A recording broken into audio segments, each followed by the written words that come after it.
Welcome. In today's guide, we'll walk you through the simple steps to unpin a post from your profile on X, formerly known as Twitter.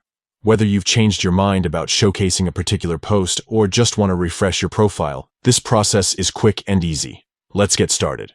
First, open the X app on your mobile device. Once the app is open, tap on your profile picture located in the top left corner of the screen. From there, select Profile. This will take you to your personal profile page, where all your posts are displayed. Now locate the post that is currently pinned to the top of your profile. You'll notice it has a pinned label to indicate its status.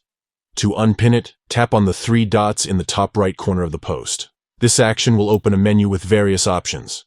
From the menu, select Unpin from Profile. A confirmation message will appear asking if you're sure about unpinning the post. Tap Unpin to confirm your decision, and that's it. The post will no longer be pinned to the top of your profile and will return to its original position in your timeline. By following these steps, you can easily manage which posts appear at the top of your profile and keep your content fresh and relevant for visitors. Thanks for tuning in, and happy customizing.